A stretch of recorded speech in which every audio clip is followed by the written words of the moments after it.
Et voilà, j'en étais sûr. On n'est même pas encore mercredi que le match du Paris Saint-Germain face au Real Madrid fait déjà polémique. Et autant vous dire que là, il y a certains Parisiens qui oublient vite. Déjà, on nous a informé que le Real Madrid ce mercredi face au Paris Saint-Germain sera très soutenu. Les familles des joueurs iront aux États-Unis pour accompagner l'équipe jusqu'à la fin de la Coupe du Monde des clubs. Et au même moment, on apprend qu'un joueur qui était convoité par le Paris Saint-Germain a pris une décision forte. On parle ici d'Ibrahima Konaté, le défenseur de Liverpool. D'après Sky Sport, Ibrahima Konaté a désormais pris sa décision. S'il quitte Liverpool, ce sera uniquement pour rejoindre le Real Madrid. La décision est très claire pour le Français. Il considère le Real Madrid comme le club parfait pour évoluer dans sa carrière. Le plus fou, c'est qu'il est prêt à attendre jusqu'en 2026 pour rejoindre le club. Tout ça en tant qu'agent libre. Et il y a même son entourage qui a informé le Real Madrid. Et pour le match de ce mercredi face au Paris Saint-Germain, Simon Marcignac a été désigné comme arbitre. Et depuis qu'il a été désigné, je vois certains Parisiens pleurer. Tout simplement parce que le gars, c'est un gros fan du Real Madrid. Regardez sur cette photo par exemple, il a un logo du Real Madrid sur son bureau. Il y a même un supporter parisien qui a tweeté ceci. Voici ce qu'il dit. Il dit, mercredi, on jouera comme des hommes et comme on l'a fait toute la saison. Mais on a le droit de pointer du doigt la FIFA qui désigne un arbitre ouvertement fan du Real Madrid avec des casseroles au fiac lorsque ce dernier a arbitré cette équipe, Chelsea, Bayern, Atlético. En gros, d'après lui, tous les matchs du Real Madrid que ce dernier a arbitré, il y a toujours eu de la tricherie pour le Real Madrid. Chers Parisiens, arrêtez de paniquer pour rien. Je sais que ça fait peur, mais calmez-vous, il va bien arbitrer. De toute façon, vu le score qu'on va vous mettre, il n'aura pas le temps de tricher. Mauvaise nouvelle pour les supporters parisiens. Je viens juste pour vous prévenir en avance afin de ne pas être surpris. Mercredi, le Real affronte le PSG pour le compte de la demi-finale de Coupe du Monde des clubs. Et imaginez qui a été désigné comme arbitre principal. C'est ce guignol, cet homme-là. Ne me demandez pas où est-ce que j'ai mes sources, mais en tout cas, sachez que c'est un supporter du Real Madrid. Et c'est lui d'ailleurs qui nous avait fait éliminer en partie, parce qu'il faut savoir qu'il a pris des décisions qui nous ont coûté une qualification en finale de Ligue des Champions où on a eu droit à une finale à sens unique. C'est lui qui a été désigné et vous savez tous qu'actuellement le PSG est intouchable. Il fallait qu'on prenne quelqu'un qui allait déstabiliser cette équipe. Et ce mec-là, vous verrez de par ses décisions comment il va déstabiliser le match. Le PSG va pleurer. Bref, vous savez déjà le Real comment ça se passe pour que les gars gagnent certains matchs. On ne vous a pas choisi cet arbitre pour rien. Et il faut savoir qu'il avait été suspendu juste après le match entre l'Inter et le FC Barcelone. Donc, je ne parle pas pour parler. Apprêtez-vous déjà les supporters parisiens à subir de l'injustice. Il va falloir que votre équipe soit vraiment forte. Sinon, vous finirez par pleurer après. Vous comprendrez pourquoi est-ce que les Barcelonais se sont plaints. Le Real, c'est une bonne équipe, je ne refuse pas. Mais cet arbitre-là, Simon Marcignac, très méchant, très très méchant. Bref, rendez-vous mercredi. Vous-même, vous verrez de vos propres yeux. No, no, no, no, no, no, no, no, no, no, no, no, no, por favor, no. Decidme que no es verdad. Decidme que esto no es verdad. Marciniak va a ser el árbitro del Real Madrid-Paris Saint-Germain. Bueno, enhorabuena al Paris Saint-Germain por pasar a la final del Mundial de Clubes. Porque es que esto es imposible ganar. Que con este hombre que es más antimadridista que Laporta, no vamos a pasar. Es que olvidaros, por favor, es Marciniak, ¿eh? Es Marciniak, el amigo de Infantino, el amigo de Messi. No tendremos absolutamente nada que hacer. Se acabó. Madridistas, déjenme deciros que se acabó nuestro sueño de ganar el Mundial de Clubes. Han enviado el árbitro más antimadridista que hay en el mundo para arbitrar este partido tan importante. Yo anoche soñé este resultado de aquí, pero al final esto va a ser al revés o incluso nos van a meter 6 porque es Marciniak, hermano. Simon Marciniak, el más antimadridista que hay en el mundo. Es que es impresionante, tío. Con este no podemos hacer absolutamente nada, tío. Es que si ganamos es un milagro y será contra todo y contra todo. Bon, mais Madeleine, avant tout, j'espère que vous allez bien. Donc, l'affiche est là. Le Real affronte le Paris Saint-Germain en demi-finale. Moi, je l'avais dit, si on croise les Parisiens, il faut que ce soit soit en demi-finale, soit en finale. Parce qu'avant, même là, je ne sais pas si on est encore prêt. Hein? Mais Madeleine, on ne va pas se mentir. Oui, Xavi Alonso, on a vu la petite touche Alonso. Ça commence à se mettre en place petit à petit. Mais on a moins d'un mois d'entraînement collectif avec tout le monde. Et là, on va affronter un Paris Saint-Germain. Les mecs, ça fait des mois et des mois qu'ils jouent ensemble. Tu as l'impression qu'ils jouent les yeux fermés maintenant, tellement ils se connaissent très bien. Donc là, tu affrontes une équipe. Défensivement, c'est solide. Au milieu de terrain, c'est solide. En attaque, c'est solide. Même les remplaçants qui vont rentrer aussi, c'est solide. Ok, Pacho, il n'est pas là. Pacho, c'est important. C'est pas la même chose d'avoir un Pacho que Beraldo. Mais les amis, quand tu as une équipe qui marche très bien comme ça, peu importe les joueurs qui rentrent et qui sortent, ça va continuer à marcher. Et on l'a vu face au Bayern. À 9 contre 11, ils arrivent à marquer, les amis. Ils arrivent à faire la différence. Donc, encore une fois, quand tu as une équipe comme ça, solide, peu importe les joueurs qui rentrent, ça va continuer à marcher. Mais en face, on a le Real, les amis.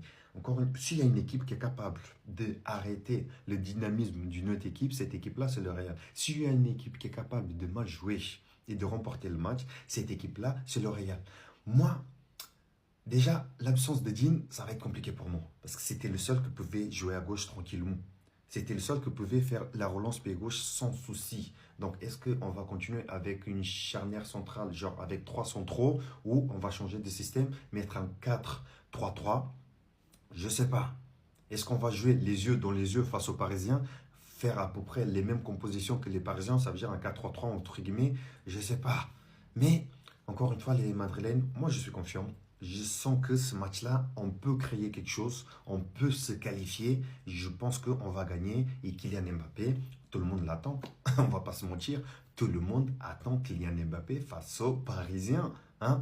Vous connaissez l'histoire des ex quand ils se rencontrent et tout, mon ancienne équipe et tout. Les mecs, à chaque fois, ils arrivent à faire la différence. Ils arrivent à marquer et tout. Donc, Kylian Mbappé, t'es pas content, triplé. Est-ce que mercredi, tu es prêt à marquer un triplé ou pas? En tout cas, si tu le fais, merci beaucoup.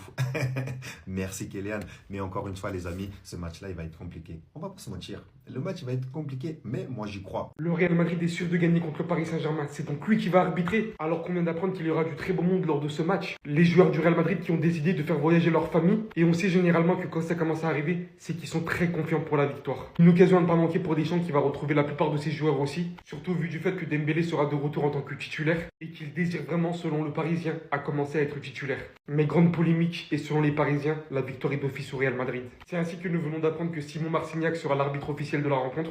Et c'est ainsi que les supporters parisiens en ont fait le collage, dont le penalty de Julián Alvarez qui avait été touché 2 fois alors que la règle l'interdisait. La rencontre contre Chelsea en Ligue des Champions où on voit très clairement Marcos Alonso toucher le ballon avec sa main. Il n'y a que contre le Bayern éventuellement qui peut légèrement faire polémique. Mais bien évidemment, beaucoup se baseront sur cette image et de Marcignac avec sa fameuse sacoche. En vrai, les gars, je trouve que ça commence quand même à bien trembler. Vous êtes champion d'Europe contre un Real Madrid en reconstruction. Personne ne s'attend à ce que ce mec vienne nous accorder des pénaltys gratuits en pleine demi-finale de Coupe du Monde des clubs dans une rencontre aussi importante. Comme Achraf Hakimi et Mbappé, je pense vraiment qu'on peut passer cette rencontre en n'étant pas ennemis, mais bien évidemment en défendant nos couleurs le jour du match. En parlant de Mbappé, je viens de voir cette statistique qui est assez étonnante. Apparemment, il n'aurait jamais marqué contre le Paris Saint-Germain en 4 matchs. À voir si cela va changer mercredi. Pour ceux qui veulent rien rater des prochains matchs et des actualités à venir, vous avez le lien dans la bio de mon profil TikTok. Tout se passe sur Telegram, vous pouvez vibrer avec les supporters du Real Madrid ici et tout savoir autour de l'actu foot ici. PSG Real, J-2, les frérots, demi-finale de Coupe du Monde des clubs. On attend ce match avec impatience. Je pense qu'en termes de divertissement, là, on est au top de cette compétition. L'objectif du PSG, c'est d'être champion du monde, tout simplement, après avoir été champion d'Europe. Les gars, nous, on sait à peu près quel 11 on va mettre en avant. Là, je vais parler plutôt du Real Madrid. Ils peuvent nous inquiéter. Voilà, ils ont fait une très bonne compétition, mais ils n'ont pas rencontré une équipe comme le Paris Saint-Germain. Du coup, je vais vous partager le 11 qu'ils devraient mettre et expliquer un peu leur stratégie. Voici la compo du Real, les refs. Là, on va être dans un domaine un peu plus tactique. Là, on part sur un 3-4-1-2. On voit que Tchouaméni, il est au milieu de terrain des fois, mais il recule beaucoup comme première rampe de lancement, du coup, entre les deux défenseurs, entre Rudiger et Hojsen habituellement. Mais là, ça va être Asensio qui prendra la passe à Hojsen qui a eu un carton rouge contre Dortmund. On voit que Trent Alexander-Arnold et Fran Garcia ont tout le couloir, que ce soit gauche et droit. Ils vont faire beaucoup d'appels voilà, derrière la défense pour avoir cette liberté-là. C'est des très bons centreurs, des très bons contre-attaquants. Du coup, il faudra faire vraiment attention à ces deux-là. Ensuite, on a le duo Valverde-Bellingham. Très sous-coté ce duo, les refs. Très sous-coté parce qu'ils sont très complémentaires. Ces deux rôles un peu box-to-box.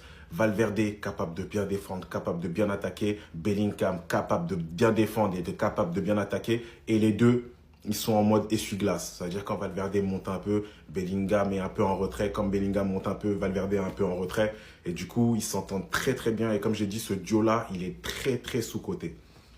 Ensuite, on a les trois de devant. Arda Güler, on l'a vu. On a vu ses qualités. 2 passes contre Dortmund.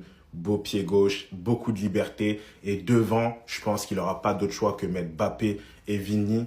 Et c'est ça qui va nous mettre bien, les frérots. C'est ça qui va nous mettre bien. Parce que s'ils mettent Mbappé et Vini, je pense que dans le domaine du pressing, Vitinha, il va se régaler. Tout simplement. Vitinha, il va se régaler. Et même Marquinhos aussi sur la rampe de lancement. Du coup, pour nous, s'ils mettent Mbappé à la place de Gonzalo Garcia, pour moi, c'est une très très bonne chose. Je vous dis la vérité, les frérots. Parce que, comme j'ai dit, ces deux-là devant, ils vont un peu se crêper le chignon, ils vont vouloir prouver. Et c'est la meilleure des choses pour le Paris Saint-Germain. En tout cas, il faudra faire attention au Real. Parce que, comme j'ai dit, Des fois, on essaye de dire que c'est un 3-4-3, c'est un 4-3-3. Non, non, non. C'est un 3-4-1-2. Du coup, les refs, le Paris Saint-Germain va aller en finale de Coupe du Monde des clubs. Ce mercredi, on va sûrement assister au match le plus attendu de l'année entre le PSG et le Real Madrid. Un match chargé de souvenirs. Mbappé qui affronte le PSG pour la première fois depuis son départ. Il y a un an, le PSG le regardait partir, mais entre-temps, il s'en est passé des choses. Car oui, le PSG est devenu le meilleur club d'Europe. Une armée moderne menée par Luis Enrique qui a un seul objectif, tout rafler. Et le Real qui pense avoir récupéré son roi, mais à Madrid, on donne pas le trône. On va le chercher. Mbappé n'est pas encore Benzema, n'est pas encore Cristiano. Ce match, c'est pas simplement une demi-finale. C'est un entretien de rupture. Avec un ex qui croyait que t'allais pleurer, mais t'as refait ta vie en mieux. Mercredi soir, il n'y aura pas de place pour la nostalgie. Il n'y aura pas de merci pour tout. Il n'y aura que 2 équipes pour un seul trône mondial.